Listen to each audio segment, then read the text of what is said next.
Passado é passado. Sol, acabei de receber aqui, eu vou pôr amanhã, porque hoje não vai dar pra espelhar. Mas acredita que fantasiário colocaram um bloco falando nisso? Adorei a ideia. Não dá pra espelhar? É, acho que vai ficar sem som, né, Igor? Coloquei pra mim, por favor, Igor. Só espelhar, não tá aparecendo Acho que não, que então, pena. Daqui a pouquinho a gente... Mas a gente vai passar o carnaval juntinho. Tá aí, tá lá, espelhou. Ó, que bonitinho, estou aqui a carinha deles aí. Que graça. Amanhã eu vou pôr com áudio, só pra gente A gente vai ouvir. pôr no Face também, se Adorei. vocês deixarem. Beijo pra Silmara, viu? Que delícia, delícia. Né? Bom, hoje é quarta-feira, bom demais estar pertinho de você. Bora começar o nosso programa, nossa mensagem do dia para alimentar a alma e o coração. Tem muito a ver com o assunto de hoje essa mensagem. Muitas vezes as coisas têm que se desfazer para dar espaço para outras coisas melhores. E acredite, Deus não tira nada na sua vida que tenha tanta importância assim. Cada coisa fica na nossa vida o tempo que ela tem que ficar. Ponto. É simples assim.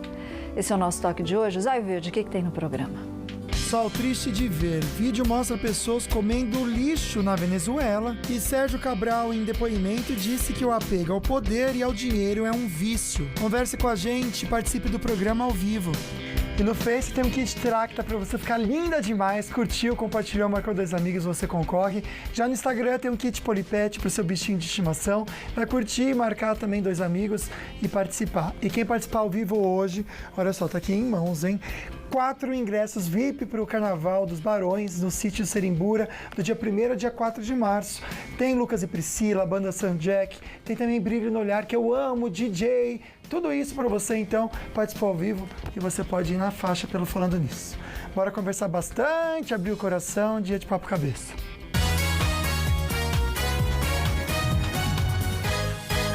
Estão perguntando aqui no Face, no Live, no ao vivo, qual é o desafio de hoje. Como o assunto lida um pouquinho com o coração, com mente, com tristeza, nós vamos fazer o contrário. Desafio, fotinho com aquele sorrisão para alegrar quem tá triste, né, Luquinha? Porque às vezes terminar o namoro pode ser muito difícil para muita gente, né? Verdade, só. E tem gente que não consegue superar o fim e pôr um ponto final mesmo na história para seguir em frente. E aí o que acontece? Começam as perseguições do ex nas redes sociais, no WhatsApp, enfim.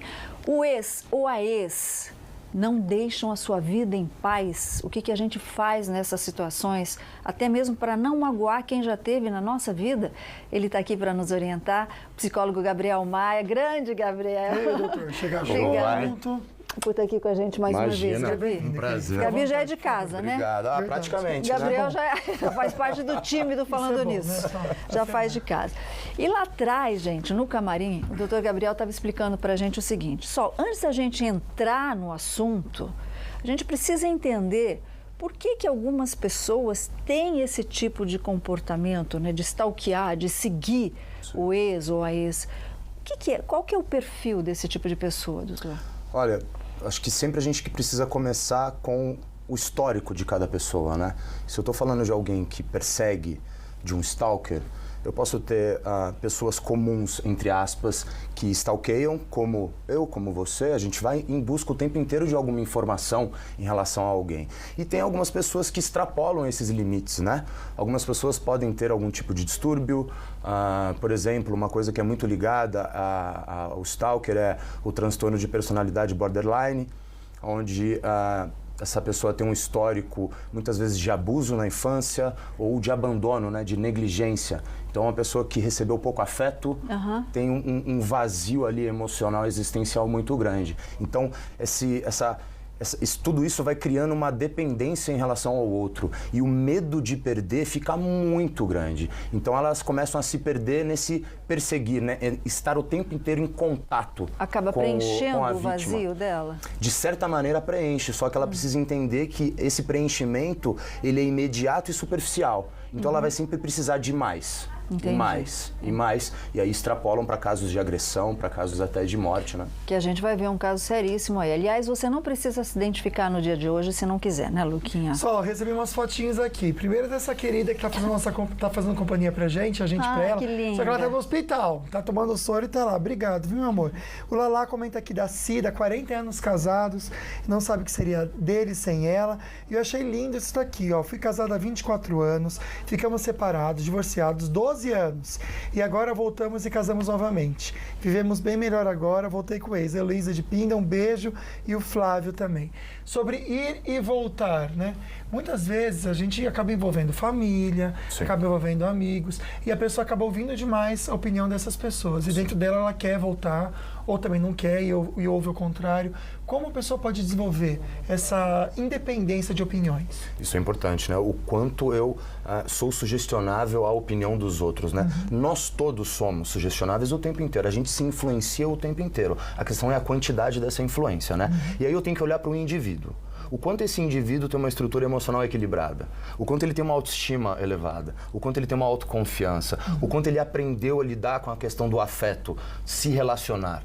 Se ele tem esses ingredientes, ele é uma pessoa que ele vai ter uma probabilidade maior de saber lidar com o que eu desejo e com o que a minha família deseja, por exemplo, né? Isso é muito importante, Lucas. Essa influência, essa pressão, muitas vezes é exercida de uma maneira que a pessoa faz o que é contra a vontade dela, só para deixar o ambiente acalmado e em paz. Então, é importante olhar para o indivíduo que está lidando com tudo isso, o quanto ele consegue, o quanto ele tem de habilidade para lidar com esse tipo de situação. Olha só, uma pergunta que veio de Buenos Aires. Buenos Aires, querida, daqui a pouquinho a gente põe no ar, mas eu já vou adiantar para você, Gabriel. Ela pergunta assim, não quer se identificar, o hábito de olhar perfis de outras pessoas nas redes sociais é comum, a gente sabe, mas quando isso pode evoluir, num comportamento doentio? Obrigada, minha linda. Já já a gente põe sua pergunta no ar. Mandar um beijo especial para a querida Vera Helena da Vila Maria, que sempre está com a gente. Um beijo para a senhora, Deus te abençoe. Muito obrigado pela companhia. Manda sua pergunta. Não precisa falar o nome se quiser também, mas participe e confie na gente. Bora ficar bem informado com as notícias da redação.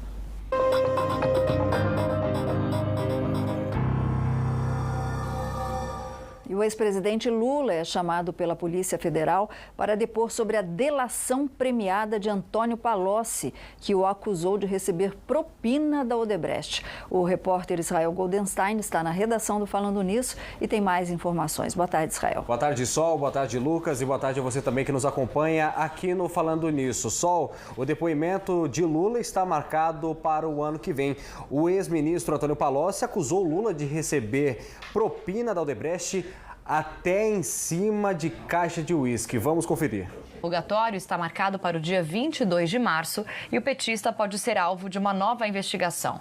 Em depoimento à Polícia Federal, Palocci acusou Lula de receber propina da empreiteira até mesmo em caixas de uísque. As entregas teriam sido feitas em São Paulo e registradas na planilha da Odebrecht. Lula será ouvido na Superintendência da Polícia Federal em Curitiba, onde cumpre pena no caso do triplex. Outros executivos da construtora serão ouvidos, inclusive para identificar os nomes listados no sistema de propina.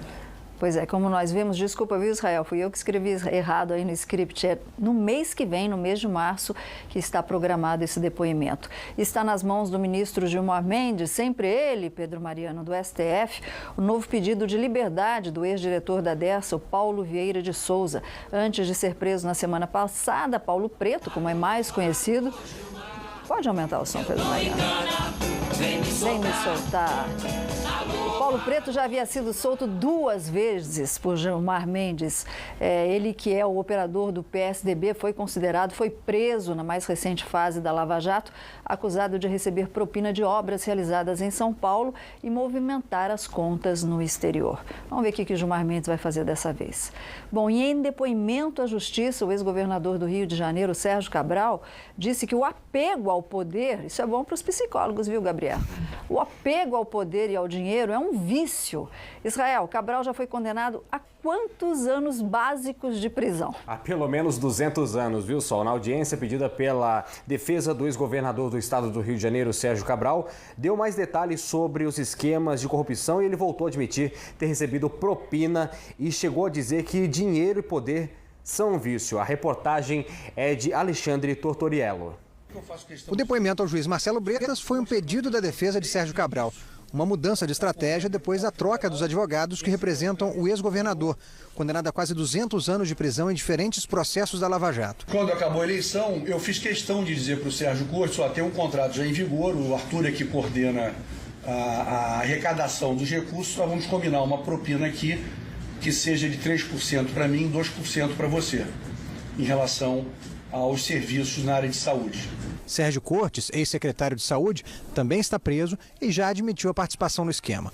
Os contratos eram divididos entre os empresários Arthur Soares e Miguel Skin, fornecedor de equipamentos de saúde. Cabral também contou que o sucessor dele, Luiz Fernando Pezão, que está preso, já se beneficiava do esquema quando era vice-governador e secretário estadual de obras. O Pezão disse, olha, a turma daqui da Secretaria de Obras está reclamando, está pedindo um dinheiro. O Hudson vai administrar esse 1%. Então, foi administrado. O do Pezão eu mandava entregar para ele, ou pelo Carlos Miranda ou pelo Serjão, que eram pessoas mais próximas para não criar constrangimento. Eram cerca de R$150 mil por mês. Foi a primeira vez que o ex-governador admitiu à justiça que recebia dinheiro não apenas de Caixa 2 de campanha eleitoral, mas também de propina. Confessou, inclusive, que $100 milhões repatriados na delação premiada dos irmãos Chebar, doleiros que prestavam serviço a Cabral, eram de fato dele. Esse meu erro de postura, né, de apego a poder, a dinheiro, a tudo isso, né, isso é um vício. É um vício que machucou, destruiu uma cidade inteira, né? Simples assim. Matou muita gente em filas de hospitais também. Um vício que teve uma consequência muito grave. E a Prefeitura do Rio de Janeiro, Luquinha, fechou o centro de treinamento do Flamengo hoje, na zona oeste da cidade. No último dia 8, um incêndio no Ninho do Urubu causou a morte de 10 atletas, o mínimo que poderiam ter feito há muito tempo, depois de 32 notificações, né? Concordo, Sol. Bom, uma colisão entre trens feriu 9 pessoas no Rio de Janeiro. A gente tem até as imagens, porque tá difícil, viu, Sol? O maquinista tá preso às ferragens e desde amanhã, hoje as equipes aí, desde hoje de manhã, estão tentando e trabalhando aí para resgatar esse maquinista que respira com a ajuda de aparelhos, porque tá difícil ali mesmo, Sol. E a gente fica aí na torcida mesmo para que isso consiga ser feito, né? Bom, hora de conferir agora com o Israel Vandenstein as estradas. Algum sinal de alerta, Israel? Lucas, alerta assim na rodovia Presidente Dutra, o principal corredor viário do país, nesse momento com trânsito bem carregado no sentido São Paulo, trecho de Aparecida. Entre os quilômetros 70 até a altura do quilômetro 75, já próximo à chegada do Santuário Nacional de Aparecida, tem obras por ali. Esse trânsito carregado é motivado também pelo excesso de veículos ao recapeamento da lateral do corredor expresso sentido São Paulo. Também em Caçapava, o motorista pisa no freio. Entre os quilômetros 124 até o 126 também acontecem obras por ali. E em Jacareí também há a revitalização da pista expressa no sentido São Paulo. Por ali o trecho é mais complicado, pelo menos 4 quilômetros de trânsito bem ruim. Depois do pedágio de Jacareí, o motorista já encontra muita lentidão. Depois viaja bem até a capital paulista. Agora falando sobre a rodovia dos Tamoios, a estrada que liga São José dos Campos até Caraguatatuba. Boas as condições de viagem nesse momento. A Polícia Rodoviária Estadual alerta para a chuva que pode acontecer no final da tarde, mas tem pare-siga devido às obras na altura do quilômetro 64, 65 e também na altura do quilômetro 72 no trecho de Serra. Lucas. Obrigado, Israel. Tem imagens aqui para quem aguarda a balsa tanto em São Sebastião quanto em Ilhabela. 1 hora de espera. Pelo que estão falando aqui pelo WhatsApp, Solange, está demorando um pouquinho mais, viu? Mas essa informação que a gente põe aqui, então, da Dersa, né? Mas comentar sobre o tempo de hoje à tarde. Tem chuva para vir, sim. E como ontem, chuva bem forte mesmo em toda a região. Começando em Santo Antônio do Pinhal, máxima é de 20 graus. Chuva por lá, então, agora à tarde. O mesmo acontece em São José dos Campos, máxima de 27. Aparecida, 29. E Areias, a máxima chega a 28 graus. No litoral também, em Ubatuba, máxima de 28 graus, previsão de sol, mas também de chuva forte agora para o final da tarde. O mesmo em São Sebastião, a gente vê o final de semana aí para quem for pular o carnaval por lá. Sábado a máxima chega a 27 graus, sem previsão de sol, tempo fechado mesmo e chuva até com trovão, então cuidado, viu? Bom, Sol, uma cena muito triste, pessoas na Venezuela estão comendo do lixo, comendo lixo, e a gente já comenta com você no próximo bloco, rapidinho, a gente já volta, não sai daí. É ruim que eu vou ficar em casa.